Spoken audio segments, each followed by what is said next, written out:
Chosen one, sit down. Not later, not after one more message, not after one more task. Sit down right now. Something inside you has been pressing for your attention. You have tried to stay busy. You have tried to call it stress. But the feeling keeps returning because something important has not been faced. This is not a threat. This is not punishment. This is a sacred interruption. God may not be asking you to do more. He may be asking you to become still enough to notice what has been deciding your life without your permission. Fear has had a voice. Pressure has had a voice. Other people have had a voice. You can complete small tasks. You can answer messages. You can help everyone else. But when you begin the one thing connected to your calling, your body becomes heavy and your mind looks for an escape. You open the document, you close it, you make a plan, you change the plan. You tell yourself, tomorrow will feel clearer, while another day quietly disappears. That pattern does not prove you are lazy. It does not prove you lack faith. It does not prove that God changed his mind about you. It may prove that too many signals are competing for control. A decision is not shaped only by what you know. It is also shaped by the state in which you know it, because a clear truth can still produce no movement when the receiver is divided. That is why you need to sit down. You are not stopping because you are weak. You are stopping because momentum, without direction, can carry you away from the life you were meant to build. You may already know what that step is. It could be the conversation you keep postponing. It could be the application sitting unfinished. It could be the boundary you explain away every time someone crosses it. Do not judge yourself yet. Just notice. The pressure may not mean you are lost. It may mean one part of you is ready, while another part is still trying to protect the life you have already outgrown. Before this message ends, you will understand why you can feel deeply called and still struggle to move. You will understand why your mind may feel slower than it once did, and why that does not mean your best capacity is gone. You will also learn a practical way to stop treating a divided state as your permanent identity. For now, place both feet on the floor. Let your shoulders drop. Take one slow breath. Ask yourself one question. How long have I known what I need to do? Do not rush to answer. Let the first honest response rise. Then ask another question. What has my hesitation already cost me? Maybe it cost time. Maybe it cost peace. Maybe it cost trust in yourself. This is where the pattern begins to break. Not with shame, not with panic, with recognition. If you are ready to stop calling a divided state your identity, write these words. I choose clear direction. Do not write them as decoration. Write them as a decision. Let the words mark the moment you stopped waiting for confusion to disappear before you became willing to see it clearly. You are not being asked to solve your whole life tonight. You are being asked to become honest about the next step. But before you take that step, you need to understand what has been standing between guidance and action. When did the signal begin to break apart? Chosen one, the first breakthrough is simple. You are not without direction. You are surrounded by competing directions. You know what matters. You can feel what needs to change. But the moment action becomes real, another voice rises and tells you to wait, prepare, protect yourself, or choose something easier. This is the symptom. You can spend an hour doing ordinary work. You can solve problems for other people. Yet the moment you begin the task tied to your calling, your energy drops and distraction becomes strangely attractive. You may call that laziness. You may call it poor discipline. You may even wonder whether your desire was ever real. But discipline alone cannot solve an inner system that is fighting itself. One part of you sees possibility. One part remembers pain. One part wants freedom. Another part believes freedom will cost too much. These parts are not evil, but they cannot all lead at once. This is what I call the divided receiver. The receiver is the inner condition through which you interpret guidance, risk, opportunity, and change. When it is divided, even a clear direction can feel uncertain because every signal arrives with an opposing signal attached. Your mind says move. Your body says danger. Your faith says trust. Your history says protect yourself. Your future calls your name, while your old identity asks you not to leave it behind. No wonder you feel tired. You have not only been making decisions, you have been holding an internal argument every time a decision appears. This does not remove responsibility. It returns responsibility to the right place. You do not need to attack yourself. You need to identify the signals that are competing for control. Take one decision you have delayed. Do not choose 5. Choose 1. Write down what you know. Then, write down what you fear. Then, write down what other people expect from you. Keep those answers separate. What you know may be quiet. What you fear may be loud. What others expect may sound reasonable. But volume is not authority. This is discernment. You are not trying to silence every fear before moving. You are deciding which voice has earned the right to lead. That story does not mean every quiet thought comes from God. It means noise should not be mistaken for authority, and intensity should not be mistaken for truth. Some fears shout because they are old. Some pressures shout because they belong to other people. Some impulses shout because they want relief right now. Truth often speaks with less drama. Ask yourself what remains true when the panic settles. Ask what action respects both wisdom and honesty. Ask what you would choose if you did not need everyone to understand immediately. Then make the action smaller. Do not promise to transform your whole life. Send the message, open the form, write the first paragraph, schedule the conversation. Remove one commitment that keeps stealing your attention. A divided receiver becomes more unified through honest action. This is how agency returns. You are not waiting for every part of you to agree. You are choosing one faithful direction while allowing the frightened parts to come with you. If this names what you have been living, write these words. I can name the conflict. Naming the conflict is not weakness. It is the moment confusion loses its disguise. But another question remains. If the receiver is divided now, when did the signal begin to break apart? Chosen one. There was a time when your mind moved differently. You asked questions without shame. You created without checking whether the idea was useful. A box became a house. A blank page became a world. Curiosity moved faster than doubt. You did not separate imagination from intelligence. They worked together. Then life trained you to divide them. The signal did not disappear in one moment. It faded beneath repetition. It weakened beneath constant input. It became harder to hear as your attention was divided across messages, responsibilities, worries, and demands that never truly ended. Now, you call the result brain fog. You forget a word in the middle of a sentence. You read the same page twice. You walk into a room and lose the reason you entered. You feel an idea arrive, but it disappears before you can hold it. But that explanation may be wrong. You did not become empty. You became overloaded. A gift can remain present while access becomes inconsistent.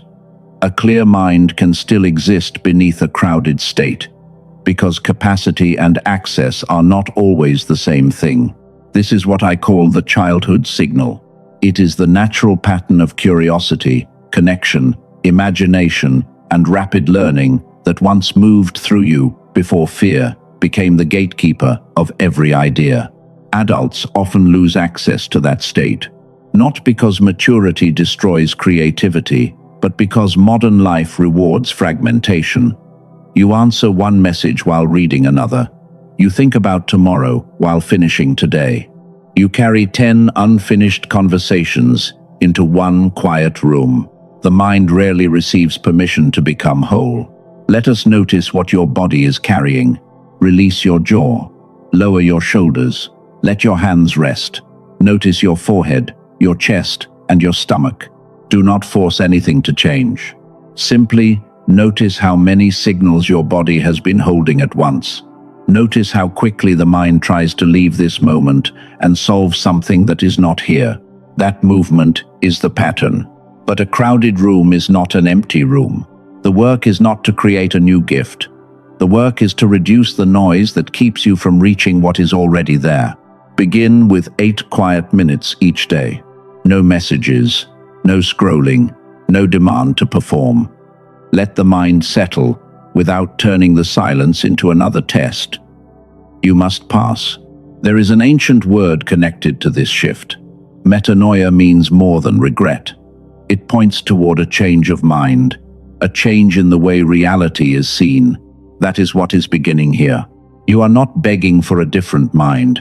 You are changing the way you interpret the mind you have. Imagine waking tomorrow before reaching for your phone. One clear idea is waiting. You do not chase it. You write it down and give it 10 honest minutes. That is how the signal returns. Not through force, through space. If something inside you recognizes this, write these words. My gift is still here. Let that sentence replace the old verdict. Let it become a doorway, not a promise of instant perfection, because the next truth is even more important. If the gift is still here, why has more information failed to bring it forward? Chosen one, you may have already noticed the pattern. You hear a message that feels exact. You write down the words. You feel seen. For a few hours, everything seems clear. Then the feeling fades. The notebook remains open. The saved message stays untouched. The prayer was sincere, but the decision still waits. You assume you need another revelation. You search again. You collect another teaching. You save another list.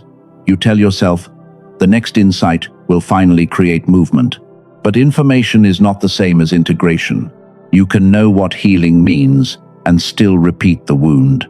You can understand boundaries and still say yes when your body is saying no. You can believe that God has called you and still avoid the first visible step.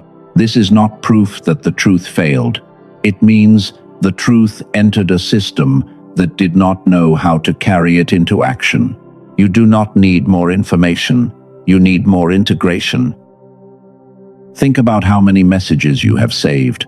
Think about the pages filled with prayers, plans, promises, and ideas. None of them were useless. They became material. But material is not a finished structure. Insight must be organized. It must meet the body. It must enter time. It must become one decision that can be completed. Choose one truth you already know. Do not choose the most impressive truth. Choose the one that keeps returning. Maybe you know a relationship needs a boundary. Maybe you know your work deserves focused time. Maybe you know that exhaustion has been speaking for you. Write the truth in one sentence. Then give it a time. Give it a place. Give it one visible action. If you say, I need to protect my peace, that is still information. If you say, I will turn off my phone at 8 tonight and sit in silence for 10 minutes, that becomes integration. The action does not need to be large. It needs to be real. Some of you are thinking, I have tried everything. You have prayed for years. You have journaled. You have listened to teachings. You have tested meditation, affirmations, and every practice that promised clarity. Your disappointment is understandable. But perhaps the missing piece was never a stronger promise. Perhaps it was the condition of the receiver when the promise arrived. Your case may feel more complicated.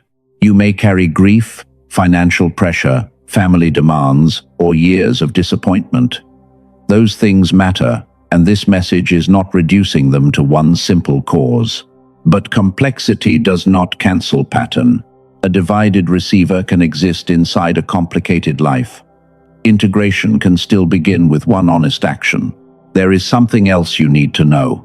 Researchers have examined a question that many spiritually sensitive people have felt but could not name. Why can a person have ability, desire, and information yet struggle to access them together? The answer points toward research connected to a Nobel Prize. It is not a new spiritual doctrine. It is not another free brainwave track. It comes from a different direction, and later in this message I will explain why it matters. For now, hold one question. What if the fog is not a failure of faith, but a condition of reception? Do not answer too quickly, because if the condition can be understood, it may also be supported. And before we reach that discovery, you need to see the state that has been making decisions in your name. Chosen one, the state that makes a decision matters as much as the decision itself. The same opportunity can appear to one state as danger and to another state as direction. The facts may not change, but the receiver changes what those facts seem to mean. This is where many people lose themselves. They try to force a clear answer from a crowded mind. They demand certainty, while fear, exhaustion, pressure, and other voices are all speaking at once. Then they call the result discernment. But panic is not discernment. Pressure is not discernment. And urgency is not always instruction. The message beneath this entire moment is not only that you need to hear God more clearly, it is that you need to become a state that can use what has already been heard. There is a simple way to begin. Stop the incoming noise.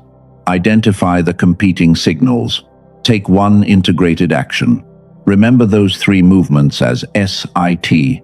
First, stop the incoming noise. Before a serious decision, reduce what is entering your mind. Put the phone down. Close the extra pages. Step away from opinions that keep changing the shape of your own knowing. You need enough space to notice which thoughts were yours before the noise arrived. Second, identify the competing signals. Write what you know. Write what you fear. Write what other people expect. Do not blend them into one confused sentence. Separation creates clarity. The fear may still speak, but once each signal has a name, it becomes easier to decide which one should lead. Third, take one integrated action. Do not choose an action your body experiences as impossible. Choose the smallest action that proves your knowing has entered the physical world. Send one message. Open one document. Make one appointment. Remove one obligation. Write that sentence now. The next honest action is, then complete it with something specific. This is not about building another routine that makes you feel behind. It is about reducing the number of signals competing for authority. Place both feet on the floor. Let your breathing slow. You do not need to solve the entire season. You need to stop letting the entire season speak at once. One truth, one decision, one action. That is how the receiver begins to gather itself. But here is the deeper problem. An honest action can create movement, yet it does not fully explain why you keep returning to the same fog. It does not explain why insight feels powerful at night and distant the next morning. That part reaches beneath willpower. Why does knowing all of this still fail to produce movement? Why does insight remain insight instead of becoming action? The answer is not simply in what you believe. It may be in the condition of the system attempting to carry that belief. And that is the part most spiritual messages never address. Earlier, I asked you to hold a question. What if the fog is not a failure of faith, but a condition of reception? We are now close to the answer. But before that answer can help you, the entire pattern must become plain. You have guidance. You have desire. You may even have the right plan. What has been missing is not always another sign. It may be the ability of the receiver to operate as one. The next discovery will show why that distinction matters. Chosen one, I want to close the question that has remained open since earlier. I told you that researchers had examined why ability, desire, and information can exist in one person without becoming unified action. I waited because a solution only becomes meaningful after the problem is clear. Now it is clear. You are not empty. You are not without guidance. You are not permanently broken. A divided receiver can hold truth without turning truth into movement. That is the why. The what is integration. Your attention, emotion, and action need enough cooperation to move in one direction. The who is you, a capable person carrying more clarity than the current state allows you to access. The clarity you received is real, but clarity alone is not movement. The question is what helps the receiver operate as one again. There is research connected to the Nobel Prize, awarded in 1981. Dr. Roger Sperry became known for split-brain research that helped explain how the two hemispheres process information in different ways. In simple terms, one side is often linked with sequence, language, and analysis. The other is often linked with pattern, imagery, and wider connection. But the useful idea is cooperation. When different systems work together, people may experience greater coherence and less internal friction. The presentation calls this whole brain activation. It also cites claims about childhood creativity. Those claims belong to the product presentation and do not guarantee the same result for everyone. Modern life trains attention to fragment. A woman from California described a similar struggle on the product page. She had prayed, written, and reflected, yet still felt separated from the reality of what she believed. According to her account, consistent use helped her feel clearer and more connected. A man from Texas said mental fog had become normal. According to his account, the resource helped him feel clearer and make decisions more easily. These are personal reports. They are not guarantees. The team described in the product materials is led by Dr. Daniel Barone in New York. They present an 8-minute targeted auditory sequence using neural sync technology and whole brain activation. You use headphones. You close your eyes. You relax for 8 minutes. They call it the Genius Switch. The Genius Switch is presented as different from a meditation app or a common soundtrack. The company says it does not use the same mechanism as ordinary brainwave products. Its stated purpose is hemisphere synchronization. The physical requirement is simple. Listen, rest, and allow the session to finish. This is not for everyone. It is for the person who believes clarity deserves practical support, and who can evaluate a tool without confusing the tool with God. No tool can choose for you. No audio can replace sleep, medical care, wise counsel, or honest action. But a tool may support the state from which those actions become easier to organize. The page compares it with expensive neurofeedback options. Those comparisons are marketing claims from the seller. The listed price is $49. The page currently shows an additional discount, bringing the price to $39. It also includes 4 bonuses: a guided visualization, a grocery shopping guide, a classic manifestation book, and a 5 habits infographic. The offer includes lifetime access and a money-back guarantee according to the terms on the official page. The price may change. Do not act from panic. Read the page, review the terms, decide from clarity. The real cost of waiting is allowing a confused state to keep making decisions that belong to your clear mind. The seller states that the official version is available only through its website. Similar names elsewhere do not mean the product is the same.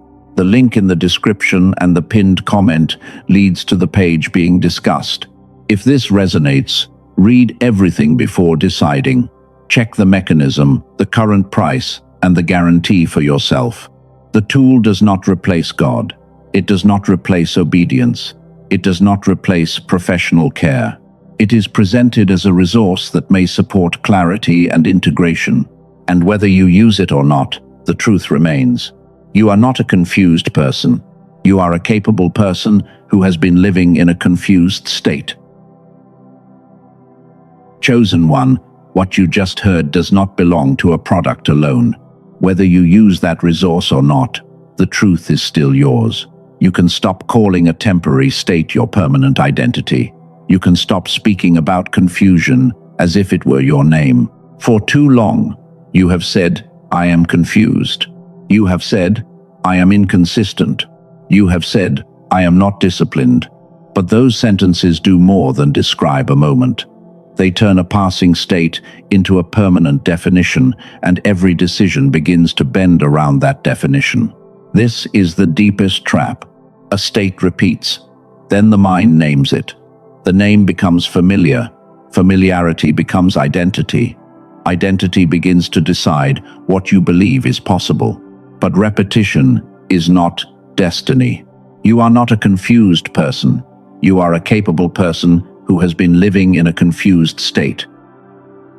That difference matters. A confused person has no path forward. A capable person in a confused state needs a clearer condition. One, identity creates shame. The other, returns agency. Think about the years behind you. There were moments when you knew exactly what to do. There were moments when your words came easily.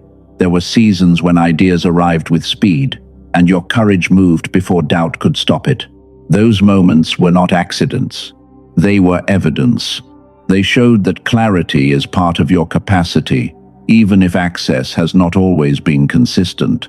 Now, imagine the Father speaking gently to the part of you that has carried the wrong name. My child, stop carrying confusion as though it were the name I gave you. Let that sentence settle. You were never named by the fog. You were never defined by the season that exhausted you. You were never reduced to the moments when fear spoke louder than wisdom. The old language must end here. Instead of saying, "I am confused," say, "I am experiencing confusion." Instead of saying, "I always fail to follow through," say, "I am learning how to create a state that supports action." Instead of saying, "My gift is gone," say, "My access has been inconsistent, but my capacity is still present." This is not denial. It is accurate language. And accurate language creates room for accurate action. Picture, tomorrow morning, you wake before the noise enters. You do not reach for the phone. You sit for one quiet minute and notice the first honest thought waiting beneath the habit. One task becomes clear. You begin before fear can negotiate. You do not finish everything. You simply prove that guidance can become movement. Now picture a conversation you have avoided. You enter without rehearsing every defense. You listen without abandoning yourself. You say what is true, and you allow silence to exist without rushing to fill it. That is integration. It is not a dramatic personality change. It is the return of your attention, your body, and your decision to the same place. God may not need to speak louder. The receiver may need to become whole enough to use what has already been heard. The resource described earlier remains in the description and the pinned comment for those who want to examine it. Read the details and decide with care. But this message does not end with a resource. It ends with you. Before we close, I will guide you through one final act of integration. Do not leave with information alone. Stay long enough to give this truth a body. Chosen one, place both feet on the floor. Let your hands rest. Lower your shoulders. Release the tension in your jaw. Do not do this while driving. Do not do this while your attention must remain somewhere else. Choose one decision you have delayed. Do not choose your entire future. Choose one decision that has been waiting for an honest answer. Bring it gently into your mind. Now imagine 3 voices standing before you. The first voice is what you know. It does not need to shout. It carries the part of the truth that remains steady when panic becomes quiet. The second voice is what you fear. Let it speak without attacking it. Fear often tries to protect you, but protection is not the same as leadership. The third voice is what other people expect. It may sound reasonable. It may carry love, pressure, history, or obligation. Listen without surrendering your authority. See the 3 voices clearly. You do not need to destroy any of them. You only need to decide which voice has earned the right to lead this decision. Ask the first voice, what remains true? Ask the second voice, what are you trying to protect me from? Ask the third voice, what belongs to me and what belongs to someone else? Let the answers rise. Fear may provide information. It does not receive command. Expectation may offer perspective, but it does not receive your identity. The clear voice points toward the next honest action. Bring your attention to your body. Notice your chest. Notice your stomach. Notice your throat. Where does the decision feel tight? Do not force the tightness away. Breathe into the space around it and allow your body to learn that clarity does not require violence. Now imagine your mind as a screen with many open windows. One window holds a conversation from yesterday. One holds a fear about next month. One holds an opinion that was never yours. Close the first window. Close the second. Close every window that does not belong to this decision. Leave one window open. Inside that window is the next honest action, not the whole journey. One action. Maybe it is one message. Maybe it is one page. Maybe it is one boundary. Maybe it is one appointment. Name it now. Place one hand on your chest or your stomach. Say this quietly. I can hear every signal without obeying every signal. I can respect fear without giving fear control. I can listen to others without abandoning myself. I can choose one honest action. Let your breathing remain slow. Clarity becomes trustworthy when it enters the body. It becomes real when it receives a time, a place, and a visible step. Complete this sentence. The next honest action is, do not make it impressive. Make it specific. Choose when and where you will do it. Remove one obstacle that could become an excuse. This is how integration begins, not through a perfect mood, but through one decision carried by a more unified state. If you are ready to seal this movement, write these words. I will take one step. Let that sentence be simple. You do not need to feel fearless. You need enough clarity to move while fear is present. And before this message ends, one final thing must happen. The old identity must lose its claim.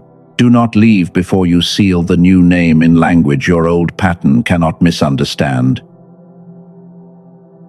Chosen one, you stayed. You sat down. You listened. You allowed the noise to become visible without allowing it to define you. Take one slow breath. Let gratitude enter before effort returns. You do not need to solve everything tonight. You do not need to prove that you changed. You only need to stop carrying the name that never belonged to you. Breathe in. Notice the noise. Breathe out. Release the demand to answer every question at once. Breathe in. Notice the fear that has tried to protect you. Breathe out. Release its claim to leadership. Now, release the old words. Release. I am lazy. Release. I am confused. Release. I always fail. Release. My gift is gone. Those words described pain. They did not define truth. Let this moment become a quiet separation between the state you experienced and the person you are becoming. And in the stillness, receive these words as a prayerful invitation. My child, I did not name you by the fog. I did not define you by the season in which you struggled to hear. Rise with the clarity you have, and let the next honest step become your answer. Now speak these declarations slowly. I am not the noise passing through me. I am not the fear asking for control. I am not permanently divided. I can receive truth without collecting endless proof. I can hear every signal without obeying every signal. I can turn guidance into one honest action. My gift is not gone. My mind is not my enemy. I choose clarity. I choose integration. I choose the next faithful step. Let those words land. You do not need a louder promise. You need a life that begins to agree with the truth you already received. The decision may still require courage. The conversation may still feel difficult. The work may still ask for patience. But difficulty no longer has the authority to rename you. You are capable. You are present. You are learning to move as one.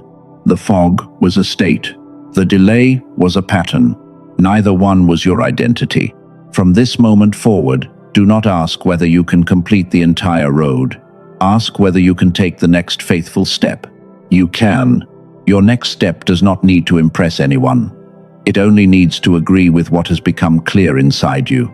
Small obedience still changes direction, and clear direction still changes a life.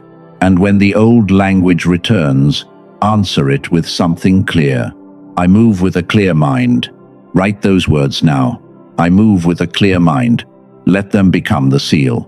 Not a promise of instant perfection, not a denial of struggle. A declaration that struggle will no longer decide who you are. You sat down, you listened. Now rise without carrying the name that never belonged to you. Amen.